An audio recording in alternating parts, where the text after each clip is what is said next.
প্রিয় দর্শক, আসসালামু আলাইকুম। Pakistani spy master lieutenant general Asim Malik কি সত্যিই ঢাকা সফর করেছেন? সত্যি কি আইএসআই এর সাথে বাংলাদেশি মিলিটারি অ্যান্ড কাউন্টার ইন্টেলিজেন্সের কোনো যোগাযোগ প্রতিষ্ঠিত হয়েছে?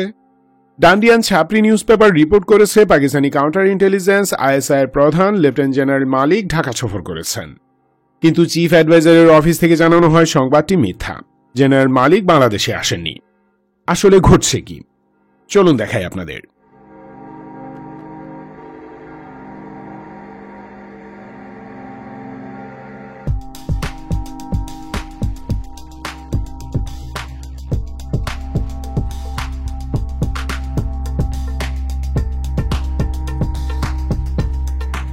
ডান্ডিয়ান গুজব নিউজ আনন্দবাজার পত্রিকায় 21 জানুয়ারি একটি রিপোর্ট করে। সেখানে বলা হয় যে Pakistani spy master lieutenant general Asim Malik 4 সদস্যের একটি ডেলিগেশন টিম নিয়ে ঢাকা সফর করেছেন। তার এই সফর ছিল গোপন। তিনি আমিরাতের একটি কমার্শিয়াল ফ্লাইটে দুবাই থেকে 21 জানুয়ারি মঙ্গলবার সন্ধ্যায় ঢাকা আসেন।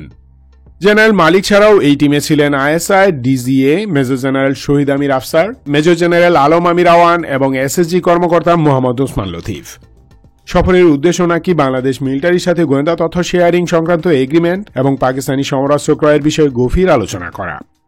তবে এই সফরের বিষয়ে দুই দেশের সরকারি মহল থেকে এই বিষয়ে কোনো ঘোষণা দেওয়া হয়নি। অতি গোপনে তা সম্পাদন করা হয়েছে। তবুও ডান্ডিয়ান গোয়েন্দা সংস্থা সেটা জেনে যায় এবং মিডিয়াকে জানিয়ে দেয়। এটি আনন্দবাজারের বক্তব্য। এই নিউজ পাবলিশ হবার দুদিন পর 23 জানুয়ারি প্রধান উপদেষ্টা প্রেস উইং থেকে জানানো হয় যে আনন্দবাজারের সংবাদটি মিথ্যা। এরকম কোনো ভিজিট সংগঠিত হয়নি। বাংলাদেশি নিউজ পেপার ইনকিলাব পাকিস্তান হাই কমিশনে যোগাযোগ করলে তারাও জানায় সংবাদটি সম্পূর্ণ মিথ্যা এবং বানোয়াট।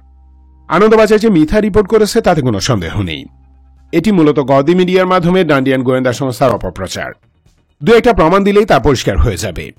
যেমন ধরুন, বর্তমান পরিস্থিতিতে বাংলাদেশের সাথে গোয়েন্দা সম্পর্ক উন্নয়নের জন্য পাকিস্তান কিছুতেই তার স্পাই চিফকে পাঠাবে না, কারণ জেনারেল ওয়াকার এখনো হাসিনা এবং ডান্ডিয়ার সাথে যোগাযোগ রক্ষা করে চলছেন।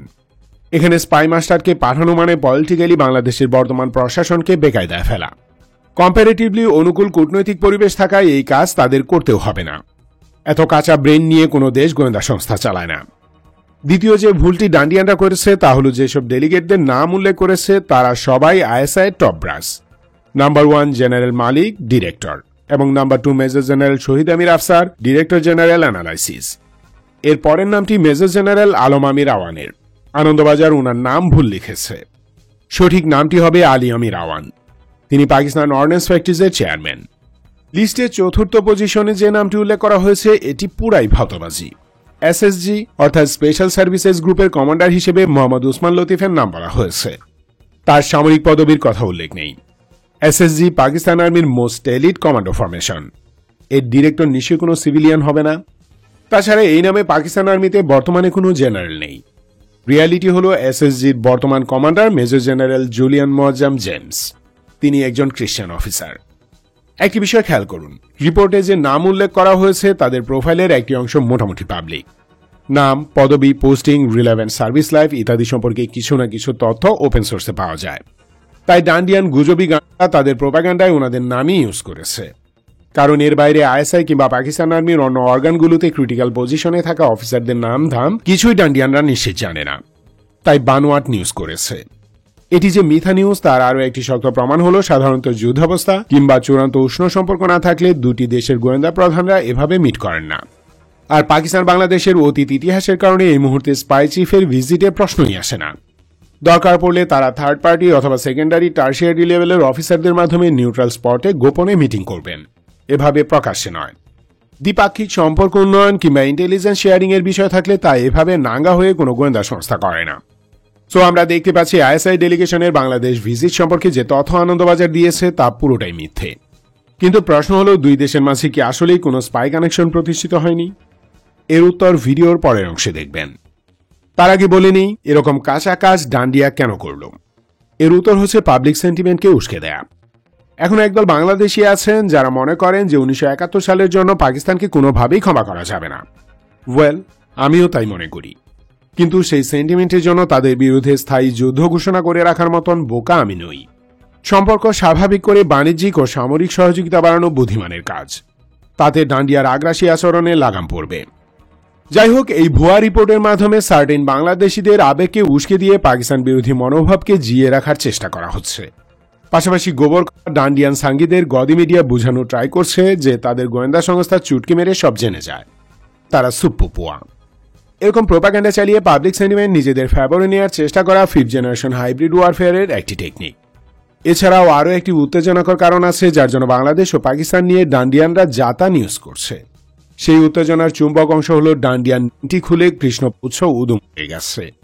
উৎস ঢাকার প্রাণান্তকর চেষ্টার অংশ এই নিউজ। এই বিষয়টি দেখাবো ভিডিওর শেষ অংশে।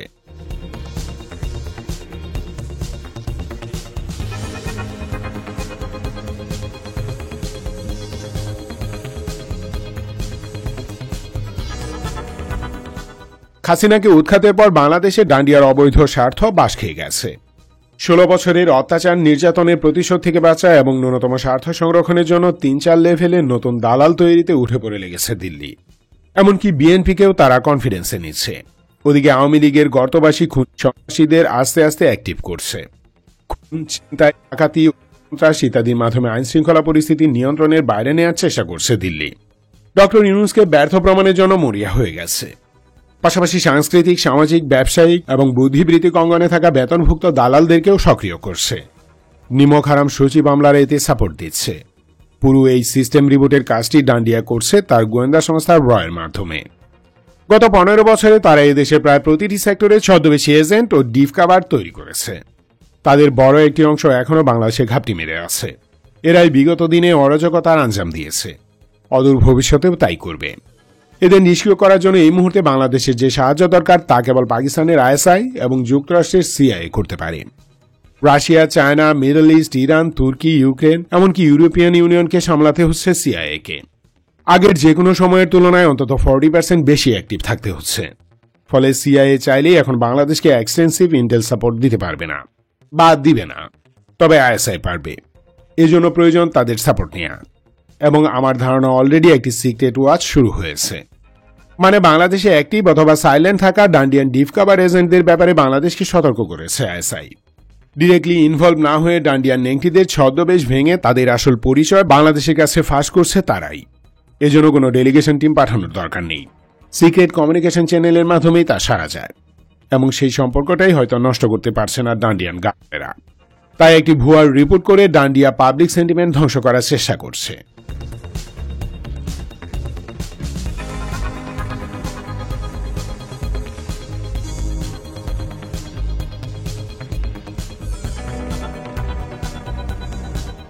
বাংলাদেশ পাকিস্তান গোয়েন্দা সম্পর্ক নিয়ে ডান্ডিয়ার জ্বলন ও দহনের সবচেয়ে বড় কারণ বাংলাদেশ ইন্টেলিজেন্স এজেন্সি ডান্ডিয়াকে একটি আইক্যওয়ালা ব্যাম্বু দিয়েছে। ভারতীয় বৈদেশিক গোয়েন্দা সংস্থা research and analysis wing rod দুজন ঊর্ধ্বতন কর্মকর্তা গত 6 নভেম্বর 2024 ঢাকায় আসে। উদ্দেশ্য ছিল বাংলাদেশের এনএসআই এবং ডিজিএফআই এই দুই সংস্থার সাথে বিচ্ছিন্ন হওয়া সম্পর্ক পুনঃস্থাপন করা। রয়ের অ্যাডভাইজার ও পরিচালক পর্যায়ে সেই দুই কর্তা হল অশোক কুমার সিনহা এবং কঞ্জক্তাশী খাম্পা। অন্তর্বর্তী সরকারের সাথে গোয়েন্দা সম্পর্ক প্রতিষ্ঠা করতে ঢাকা এসে তারা, কিন্তু তাদেরকে সেই তেল এবার আর দেয়া হয়নি। আওয়ামী সরকারের আমলে যে কোনো ডান্ডিয়ান অফিসার আসলেই তাকে মাথায় নিয়ে নাচত। এবার হয়েছে ঠিক তার উল্টোটা। এনএসআই এবং ডিজিএফ এর পক্ষ হতে কর্মকর্তাদের স্পষ্ট জানিয়ে দেওয়া হয় যে রুটিন সম্পর্কের বাইরে কোনো বিশেষ সম্পর্ক স্থাপনের সুযোগ নেই। বাংলাদেশে কাভার ও ডিফ কাভারে থাকা অপারেটরদের নিউট্রালাইজ করতেও পরামর্শ দেওয়া হয়। 8 নভেম্বর 2024 তারা খালি হাতে ঢাকা ত্যাগ করে। খালি হস্তে ফিরে যাওয়াটা ডান্ডিয়ানরা সহ্য করতে পারছে না। ওদিকে পাকিস্তান থেকে সমরাস্ত্র ক্রয়ের আলোচনাও চলছে। এই ব্যাপারগুলো মেনে নিতে কষ্ট হচ্ছে ওদের, তাই অপপ্রচারে উঠে পড়ে লেগেছে। আর সারা দুনিয়া জানে যে ডান্ডিয়া হচ্ছে ফেক নিউজের সবচেয়ে বড় ফ্যাক্টরি, তাই ফেক নিউজ করে তারা এই জ্বালা মেটানোর চেষ্টা করছে। ওদিকে বাংলাদেশ আর্ম ফোর্সেসের principal staff officer lieutenant general SM. Kamrul হাসানের প্রতিনিধিত্বে বাংলাদেশ সেনাবাহিনীর একটি high level delegation team Pakistan সফর করেন। 6 দিনের এই সফরে দ্বিপাক্ষিক স্বার্থ সংশ্লিষ্ট অনেক আলোচনা হয়েছে। এই ভিজিটের মাধ্যমে দিল্লিকে একটি ইনডিরেক্ট সিগন্যাল দেওয়া হয়। তা হল বাংলাদেশের জাতীয় নিরাপত্তার উপর আঘাত করলে দক্ষিণ এশিয়ার second most powerful country Pakistan চুপ থাকবে না। সামরিকভাবে বাংলাদেশ একা নয়, এটি বুঝিয়ে দেওয়া হয় ডান্ডিয়াকে। এতেই জ্বলে যাচ্ছে দিল্লির পুচ্ছ।